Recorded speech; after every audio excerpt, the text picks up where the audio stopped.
Hay historias que duermen en el abismo del tiempo, relatos ancestrales que aguardan ser despertados. Historias grabadas en piedra y susurradas por el viento, esperando el momento oportuno para revelarse. Leyendas susurradas por el viento en las noches más frías del norte. Cuentos de dioses y monstruos, de héroes y villanos, forjados en el crisol de un mundo implacable. Relatos que nos hablan de un pasado lejano, pero que resuenan con fuerza en el presente. Esta noche, viajamos al corazón de la mitología nórdica, a un mundo de sagas épicas y batallas cósmicas. Un universo donde lo divino y lo terrenal se entrelazan, donde la magia es tan real como el acero. Para descubrir a Jormungandr, una criatura nacida de la oscuridad y destinada a un papel crucial en el destino del mundo. La serpiente de Midgard, el colosal hijo de Loki, cuyo destino está entrelazado con el Ragnarok, el fin de todas las cosas. Un ser tan inmenso que su cuerpo rodea el reino de los mortales, abrazando la tierra en un apretón titánico. Su escala es inimaginable, su poder, incalculable. Una criatura cuya existencia es profecía de destrucción. Cada movimiento suyo sacude los cimientos del mundo. Cada respiración agita los mares. Pero, ¿es solo un monstruo? ¿Una bestia salvaje destinada a sembrar el caos y la desolación? ¿O es una fuerza de equilibrio en el universo? Un guardián silencioso que mantiene el orden cósmico, aunque sea a través del terror. Los antiguos veían en el océano una presencia viva, un reflejo de los poderes indomables de la naturaleza, un espejo de lo desconocido. Jormungandr, la frontera entre lo conocido y lo desconocido. El límite donde la realidad se desvanece y el mito toma forma. Es el muro al final del mapa, la barrera que separa el mundo familiar del reino de la imaginación. El aquí hay dragones, hecho realidad. La advertencia grabada en los mapas antiguos, un recordatorio de los peligros que acechan en las profundidades. Prepárate para sumergirte en las aguas oscuras del mito, para explorar los abismos insondables de la leyenda. Donde la serpiente espera, paciente y eterna, aguardando su hora en el gran tapiz del destino. Su historia os sorprenderá, os desafiará y os hará cuestionar la naturaleza misma del bien y del mal. Para entender a la serpiente primero hay que conocer su linaje hijo de Loki, el dios del engaño, y Angrboda, la giganta portadora de pesares. De esta unión nacieron 3 hijos Fenrir, el lobo Hel, la reina de los muertos, y Jormungandr, la serpiente. Cada uno era una profecía de destrucción, una amenaza viviente para los dioses. Los dioses no podían matarlos, pero sí intentaron contenerlos, sellando el destino de la serpiente antes de que su historia comenzara. Así nació el terror que rodea a Jormungandr. Pausa. Los dioses, en sus salones celestiales, estaban dominados por un miedo escalofriante. Las profecías, susurradas a través de los siglos, hablaban de un final catastrófico, un crepúsculo de los dioses conocido como el Ragnarok. Estas visiones pintaban un panorama sombrío de destrucción y caos, un futuro que intentaban evitar desesperadamente. El peso de este destino inminente recaía sobre ellos, especialmente sobre Odín, el padre de todos, quien llevaba la responsabilidad de proteger el cosmos. Impulsados por este temor y las predicciones ominosas, tomaron una decisión fatídica: separar a los hijos de Loki, el dios embaucador, cuya descendencia estaba destinada a desempeñar papeles cruciales en el inminente apocalipsis. Fenrir, el lobo monstruoso cuya hambre no conocía límites, fue considerado demasiado peligroso para andar libre. Para evitar que devorara el sol y la luna, fue atado con cadenas forjadas por los enanos, cadenas que ni siquiera su inmensa fuerza podía romper. Hel, la hija de Loki, con su rostro mitad vivo y mitad en descomposición, fue desterrada al inframundo, un reino de sombras y crepúsculo eterno.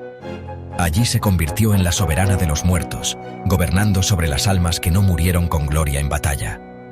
Y Jormungandr, la serpiente de Midgard, una criatura de tamaño y poder inmensos, fue arrojada al vasto océano que rodea Midgard, el reino de los humanos. Los dioses esperaban que las profundidades infinitas contuvieran su potencial destructivo, pero el mar no era una prisión, sino una cuna, un vientre nutritivo donde la serpiente podía crecer y madurar. Y creció, hasta que su forma colosal se extendió por el fondo del océano, sus escamas brillando en las profundidades oscuras. La serpiente creció hasta rodear el mundo entero, y en un gesto de autocontención, comenzó a morderse la propia cola, formando un círculo perfecto. Así, Jormungandr se transformó en el Ouroboros, un símbolo poderoso de la eternidad, la existencia cíclica y la interconexión de todas las cosas. Se convirtió en la encarnación viviente del destino mismo. En esta forma, Jormungandr se volvió tanto guardián como amenaza, un paradoja de proporciones inmensas. Su presencia era un recordatorio constante del delicado equilibrio entre el orden y el caos. Era una frontera viviente, un límite entre lo conocido y lo desconocido, entre el mundo estructurado de los dioses y las fuerzas primordiales del abismo. Mientras mantuviera su mordida en la cola, el mundo permanecía a salvo, sostenido en un frágil equilibrio. El cosmos exhalaba un suspiro colectivo de alivio. Pero si alguna vez soltara su cola, decían las profecías, el Ragnarok comenzaría, desatando un cataclismo de fuego y hielo que consumiría el mundo. La serpiente era a la vez prisionera de su propio destino y pilar vital que sostenía el cosmos, una criatura paradójica atada a su papel. Era una paradoja viviente, testimonio de la naturaleza compleja y a menudo contradictoria de la existencia. Su mera existencia servía como recordatorio constante tanto para dioses como para mortales, un reflejo sombrío de la precariedad de su mundo. Destacaba cuán frágil era realmente el equilibrio del mundo, un balance perpetuamente amenazado por las fuerzas del caos y la destrucción. El poder de Jormungandr era legendario, un poder que resonaba a través de los 9 mundos, temido por dioses y gigantes por igual. Su mera existencia era una amenaza constante, un presagio de la destrucción que se avecinaba. Su veneno podía corromper aire y agua, un veneno tan potente que podía marchitar la vida y pudrir la piedra. Se decía que una sola gota era suficiente para contaminar un océano entero, transformando las aguas cristalinas en un caldo tóxico de muerte y desolación, matando dioses y disolviendo montañas. Su aliento era una plaga, su saliva, ácido puro. Ninguna armadura, por resistente que fuera, podía resistir su corrosivo toque. Incluso los dioses, con su fuerza y divinidad, temblaban ante la idea de enfrentarse a su veneno. Su fuerza física era colosal, una fuerza capaz de rivalizar con la de los gigantes más poderosos. Sus escamas eran como placas de acero, impenetrables a cualquier arma forjada por los enanos. Capaz de provocar olas, terremotos y aplastar montañas. Con un simple movimiento de su cuerpo, podía desencadenar tsunamis que arrasaban costas enteras, sacudir la tierra hasta sus cimientos y derrumbar las montañas más altas. No era solo un monstruo, sino una catástrofe viviente, una fuerza de la naturaleza desatada, imparable e inevitable, encarnando la furia del océano. Era la personificación de la ira de los mares, la manifestación de su poder indomable y su capacidad para destruir todo a su paso. Pero su mayor poder era su vínculo con el destino, un lazo invisible pero inquebrantable que lo unía al tejido mismo de la realidad. Su vida y muerte estaban entrelazadas con el fin del mundo. Cada uno de sus movimientos, cada respiración, lo acercaba un paso más al Ragnarok, el crepúsculo de los dioses. Mientras existiera el mundo, él existiría, esperando en el abismo su momento. En las profundidades insondables del océano, aguardaba pacientemente, tejiendo su destino en la oscuridad. No podía ser destruido antes de tiempo.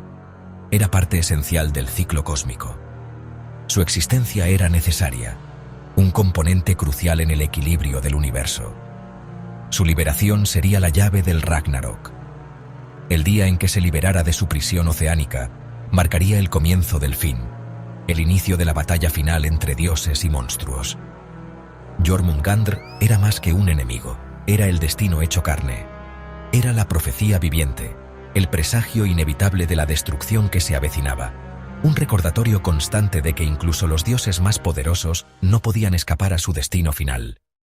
La historia de Jormungandr está ligada a Thor, el dios del trueno, su eterno enemigo. Su primer encuentro fue un engaño. Thor intentó levantar un gato gigante, sin saber que era la serpiente disfrazada. El segundo fue brutal. Thor pescó a Jormungandr del océano, pero no logró matarlo. El destino reservaba un último duelo en el Ragnarok. Cuando el fin llegara, la serpiente surgiría, escupiendo veneno sobre el mundo. Thor la mataría con Mjolnir, pero moriría envenenado tras dar solo 9 pasos. Su enemistad era el corazón de la profecía, orden y caos, destruyéndose mutuamente.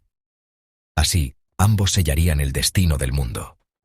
Jormungandr era una figura solitaria, temida por dioses y gigantes por igual. Thor era su principal enemigo, pero todo Asgard lo veía como una amenaza. Incluso los gigantes solo lo respetaban y temían, nunca lo consideraron aliado. Sus únicos aliados eran sus hermanos, Fenrir y Hel, unidos por el destino, no por afecto. Juntos desatarían el Ragnarok. Fenrir rompería sus cadenas, Hel liberaría a los muertos y Jormungandr envenenaría el cielo. Su padre Loki solo veía en él un instrumento de caos. Al final, la serpiente estaba sola, una fuerza de la naturaleza, pieza clave en la maquinaria del fin. Su soledad era tan inmensa como su poder. El legado de Jormungandr no es solo destrucción, sino renovación. Al soltar su cola, inicia el Ragnarok, el fin y el renacimiento del mundo. Su muerte y la de Thor borran el viejo orden, permitiendo que surja uno nuevo. El veneno de la serpiente purifica la tierra, abriendo paso a una nueva era. Jormungandr es el catalizador del cambio, el agente del destino. Nos recuerda que el caos es necesario para el renacimiento. No fue solo un monstruo, sino un instrumento divino del ciclo eterno. Su historia es un recordatorio épico de que en cada final hay un nuevo comienzo.